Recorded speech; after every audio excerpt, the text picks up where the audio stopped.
Hola alumnos, hoy vamos a estudiar la última unidad para el segundo año de enseñanza media, que es la unidad número 9. Esta unidad tiene por nombre probabilidad. Vamos a ver algunos conceptos claves de lo que es la probabilidad y para qué efectos concretos la podemos ocupar. Entonces, para poder saber un poco de probabilidad, tenemos que recordar algunas cosas. Por ejemplo, tenemos que recordar cómo se resuelven los porcentajes. Cuando teníamos un ejercicio y nos pedían el porcentaje de algún número, por ejemplo, o nos piden calcular qué porcentaje representa un número respecto de otro.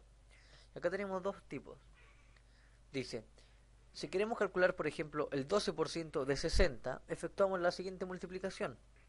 12 dividido 100 y todo eso por 60, porque decimos que 12% dividido 100% era igual a 60 dividido x, ¿cierto? Despejábamos x porque formamos la proporción donde las dos cosas tienen que ser iguales. La división entre los porcentajes es la misma división entre los valores que yo tengo. Entonces, decimos 12 por 60 es partido por 100 y eso nos va a dar 7,2. Por lo tanto, 7,2 es el 12% del número 60. ¿Ya?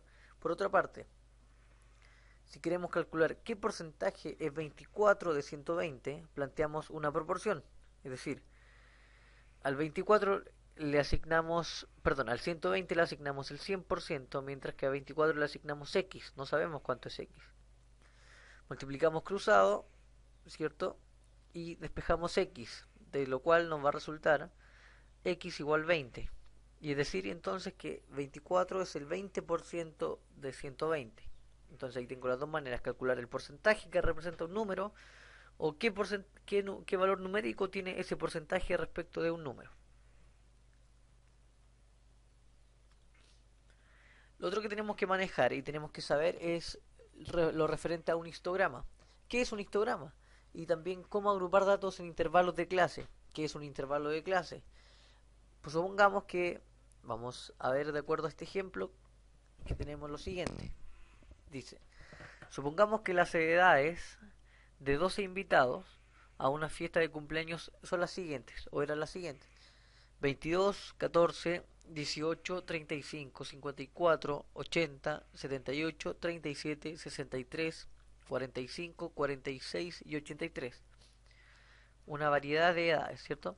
Y estas edades las podríamos ordenar en intervalos. Por ejemplo, cada 11 años, solamente por una elección arbitraria. O sea, yo puedo ordenar los intervalos como a mí me parezca. Ahora, la gracia es que cuando yo hago intervalos, todos los intervalos que yo establezca tienen que ser de la misma longitud. Es decir, por ejemplo, aquí va cada 14 años, desde 14 a 24. ¿Sí?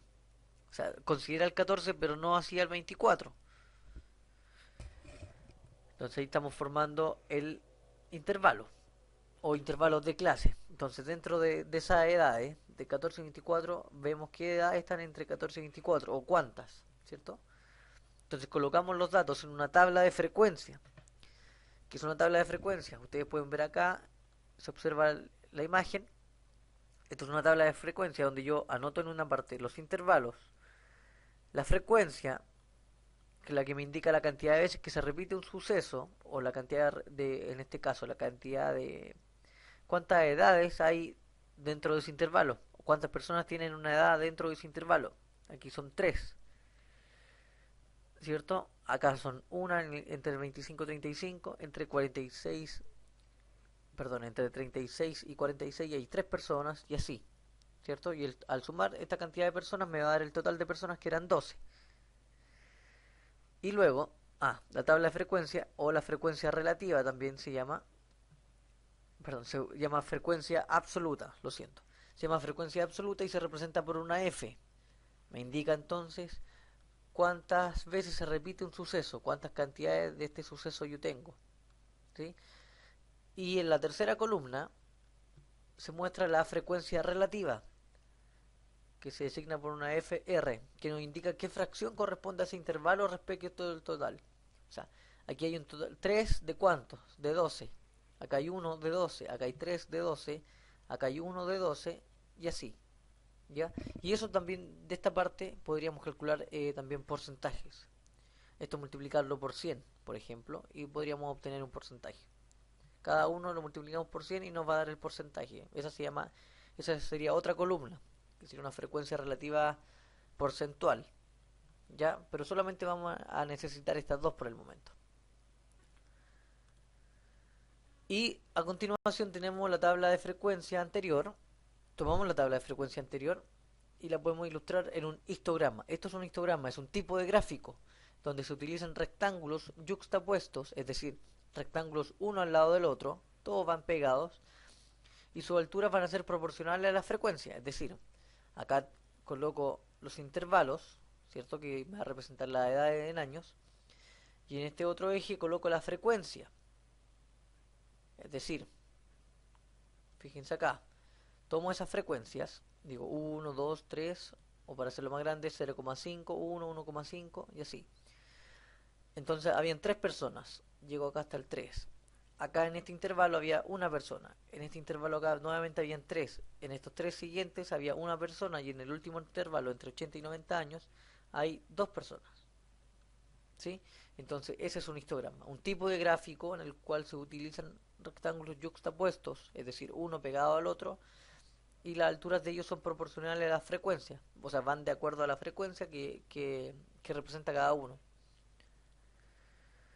Luego pasamos a lo que son los sucesos aleatorios y determinísticos. Existen estos dos tipos de sucesos o dos fenómenos. Veamos qué es un suceso aleatorio.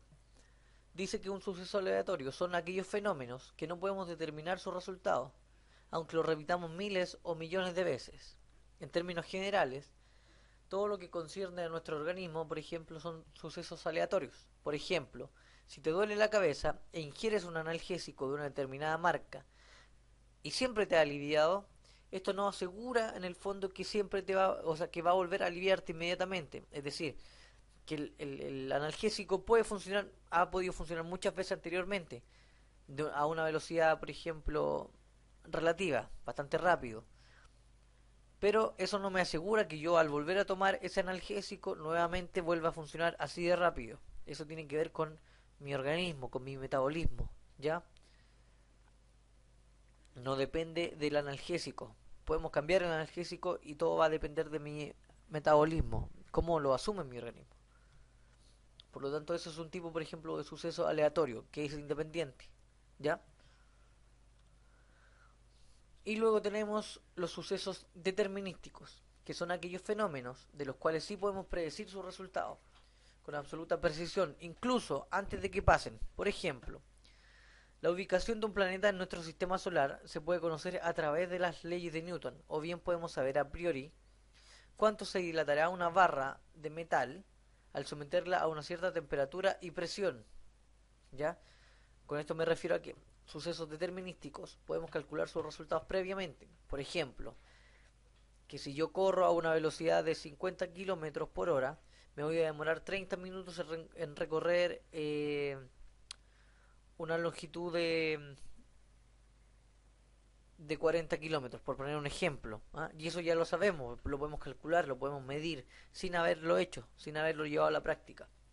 Esos son los sucesos determinísticos. ¿Ya? Eso es importante manejar, esos dos términos, determinísticos y aleatorios.